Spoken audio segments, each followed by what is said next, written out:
नमस्कार, स्वागत है आपका नो योर कंपनी में। और आज हम बातचीत करेंगे कैप्री ग्लोबल के मैनेजिंग डायरेक्टर राजेश शर्मा जी से। लेकिन सबसे पहले इस वक्त की हेडलाइंस।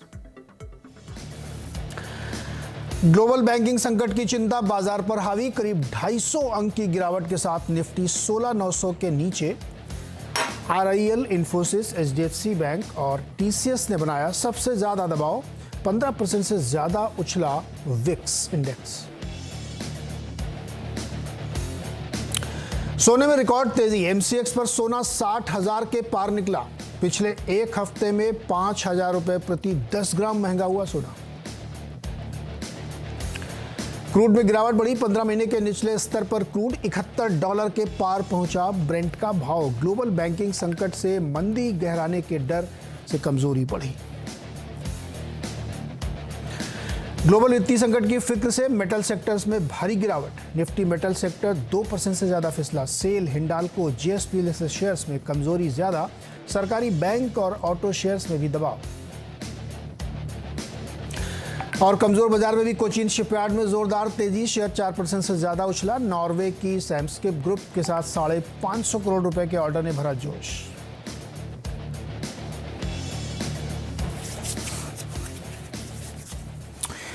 बाजार का ताज़ा तरीन हाल ये है इस वक्त कि 200 पॉइंट से ज़्यादा निफ्टी नीचे और लगभग 500 पॉइंट बैंक निफ्टी तो ठीक ठाक कमज़ोरी परसिस्ट कर रही है। बीच बीच में हल्की सी कोशिश होती है, लेकिन हर ऊपरी लेवल पे सेलिंग देखने को मिल रही है। हर एक बढ़ने वाले शेयर के सामने 4 से ज़्यादा शेयर कमज़ोर हैं।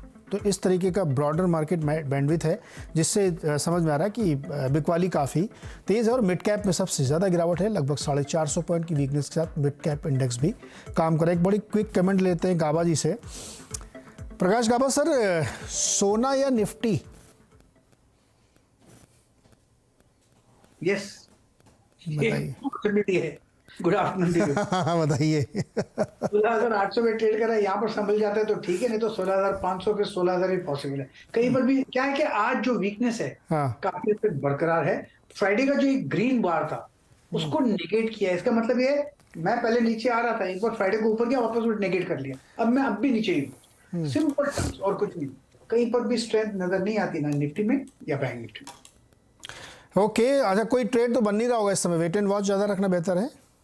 बिल्कुल वेट एंड वॉच ही होना चाहिए, बेस्ट वही जगह है और कुछ नहीं। जरूरी नहीं कि हमको जब लगता है आग लगी हुई है वहां पर उंगली डालना और जल जाना, ऐसी कोई जरूरी बात नहीं। ये बात बिल्कुल सही कही आपने। जब आग लगी थोड़ी दूर रहो ना, जब ठंडी पड़ जाए तब उसमें कोशिश करनी चाहिए। चलिए फिर आज की कंपनी से बातचीत शुरू करते हैं। केवाईसी में हमारे साथ हैं कैप्री ग्लोबल कैपिटल के मैनेजिंग डायरेक्टर राजेश शर्मा जी। राजेश जी, बहुत बहुत स्वागत है आपका सीएनबीसी आवाज पर।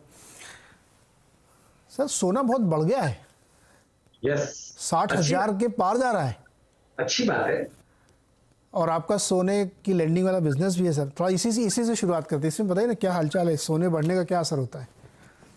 तो अभी हमारा गोल्ड की करीबन 500 ब्रांचें हैं। 1,000 करोड़ का ये हमने अचीव कर लिया, अगस्त में लॉन्च किया था। तो अब जब सोने की प्राइस बढ़ती है तो कस्टमर को और टॉप अप लोन दिया जा सकता है, क्योंकि उसकी वैल्यू बढ़ गई है। तो किसी को भी आपने कोई टाइम पे 50,000 रुपए के हिसाब से दिया है और यदि 20% बढ़ गया है तो 30 लाख रुपए का लोन लिया है आपने, या 30,000 रुपए का लोन दिया है, तो आप उसको 5,000 रुपए का लोन फिर दे सकते हो। तो आपकी लोन बुक बढ़ने में ये थोड़ा आसानी रहेगा। ओके, तो सोने के दाम बढ़ने से लोन और मिल सकता है टॉप अप, और इससे लोन बुक भी बड़ी होती है। अच्छा राजेश जी, एक चीज़ मुझे, क्योंकि आप फाइनेंस से जुड़े हुए बहुत ही वेटरन है, ये जो अमेरिका में चल रहा है ये क्या है? उससे कुछ चिंता करनी चाहिए कि नहीं? देखिए, चिंता तो इसलिए थोड़ी होती है कि कहीं न कहीं तरीके से हर इकोनॉमी ग्लोबली कनेक्टेड है। लेकिन जो 2008 में हुआ तब तो सब प्राइम मॉर्गेज था, काफी दूर फैलाव था यूएस बैंक्स में, और वो बहुत बड़ी समस्या थी। इस बार ये समस्या जो है उतनी बड़ी नहीं है, कुछ 1-2 बैंकों तक की सीमित है। तो ये एक इम्पैक्ट आएगा थोड़ा इक्विटी मार्केट में, थोड़ा सा करेंसी मार्केट में, थोड़ा इंटरेस्ट रेट पे।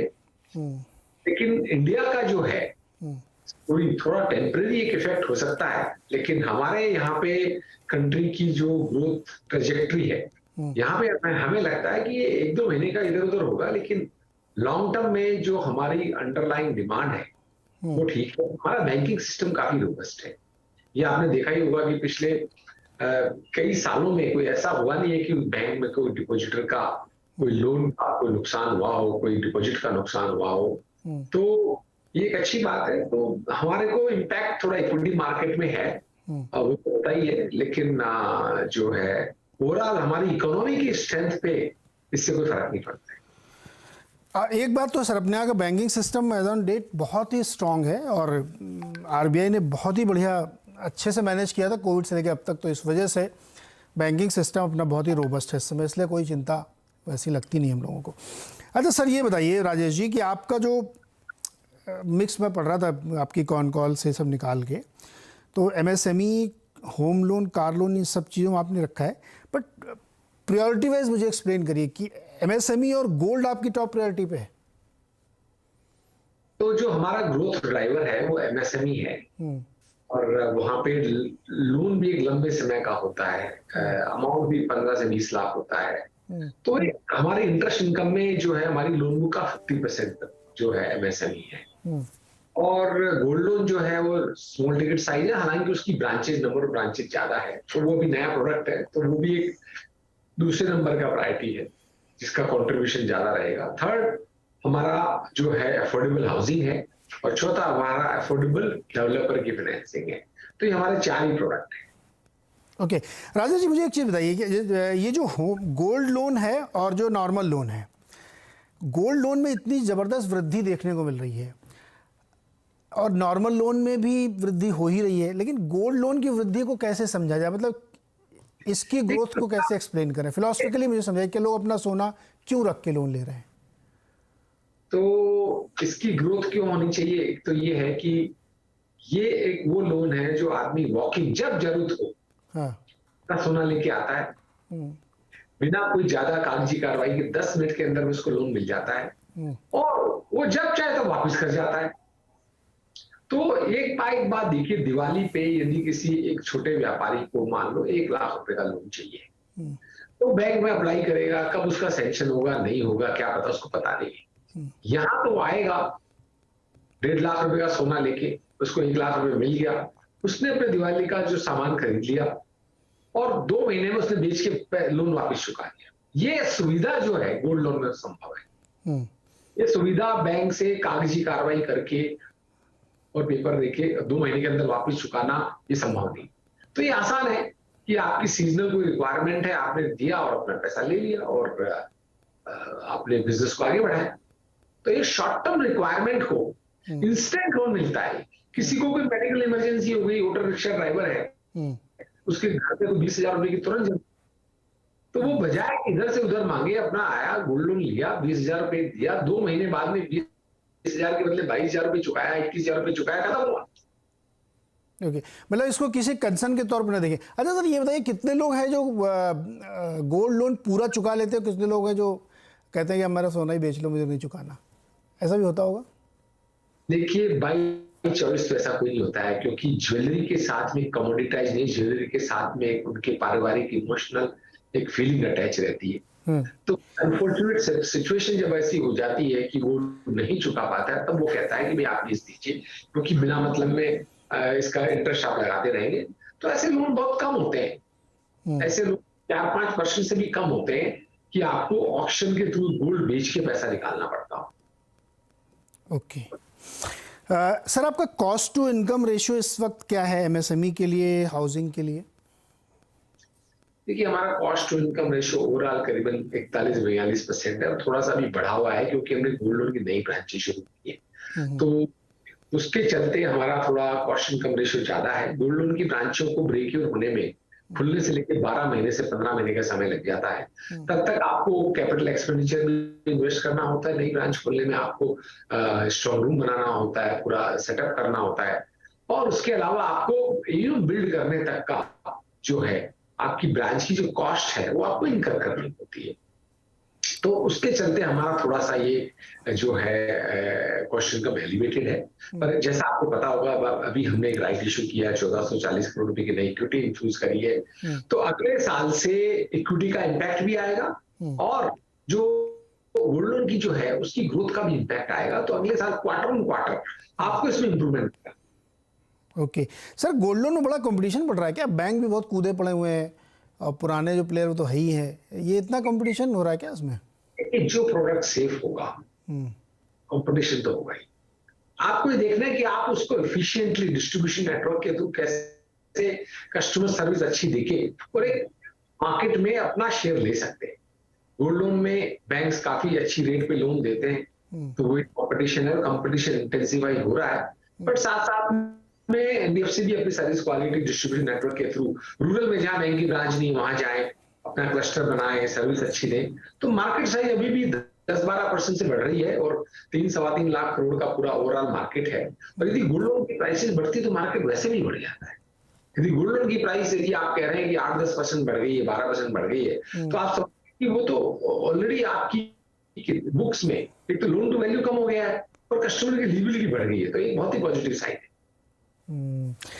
राजेश जी, होम लोन की क्या स्थिति चल रही है? एक ट्रेंड मैंने देखा कि जो महंगे वाले घर बहुत बिकते हैं, तो मतलब थोड़ा बड़े टिकट साइज के लोन की बड़ी डिमांड होगी, लेकिन छोटे वालों का क्या हालचाल चल रहा है? जैसे 20-25 लाख का जो लोन होता है होम लोन वाला।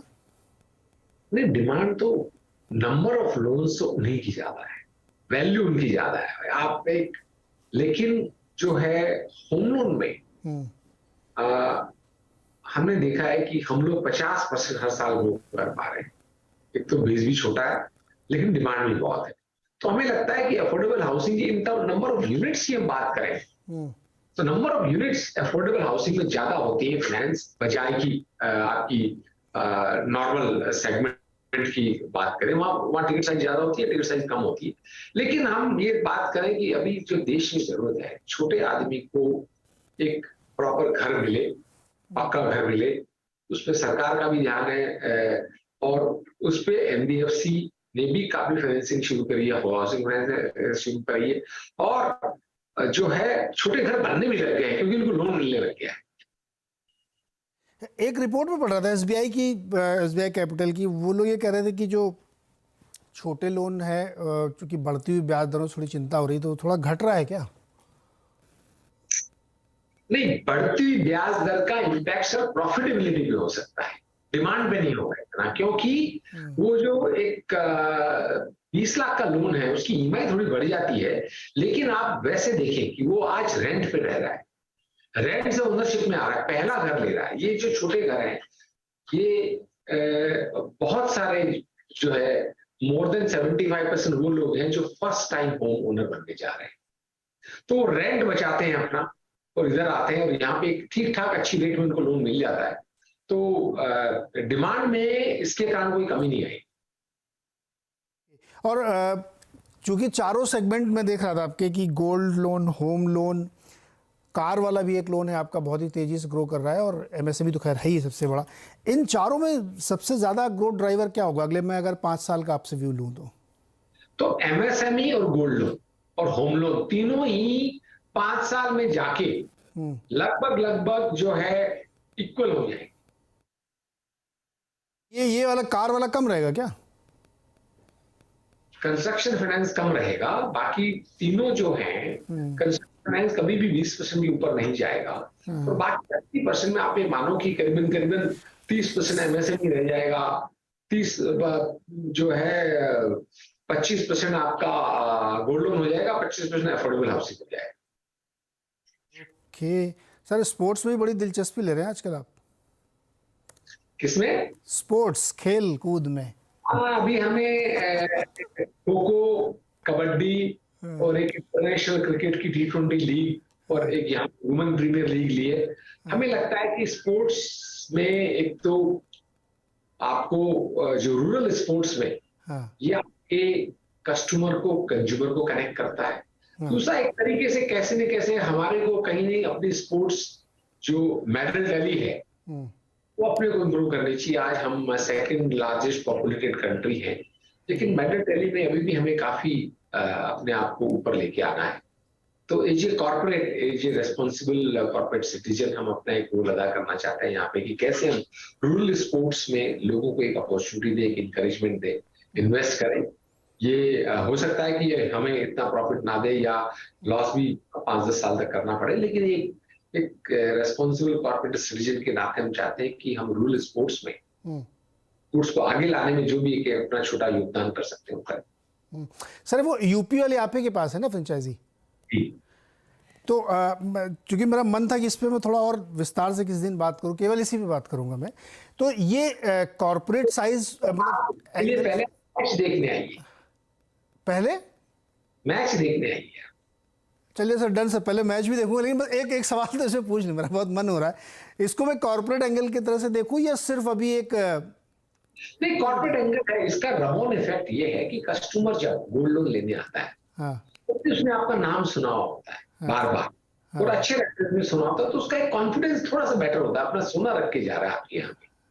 Okay, perfect sir. तो मैं एक दिन फिर मैच देखता हूँ पहले आपके साथ। आप कभी आइए, क्योंकि हाँ बिल्कुल, शाम का 7:30 बजे का मैच है।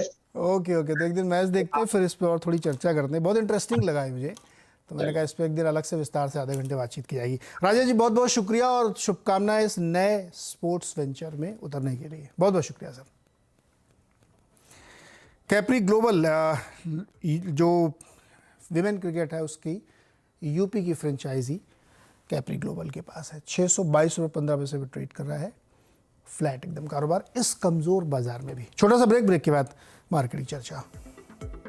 250 पॉइंट गिरावट के साथ निफ्टी काम कर रहा है 16,850 और 650 पॉइंट की गिरावट के साथ 38,943 पर बैंक निफ्टी है और प्रेशर लगातार ऊपरी स्तरों से बना हुआ है। लेकिन इसके बीच में भी आपके लिए ट्रेडिंग के मौके क्या हो सकते हैं, इस आपदा को अवसर में कैसे बदला जाए, ये आपको बताएंगे वीरेंद्र, अनुज और हर्षदा एक छोटे से ब्रेक के बाद।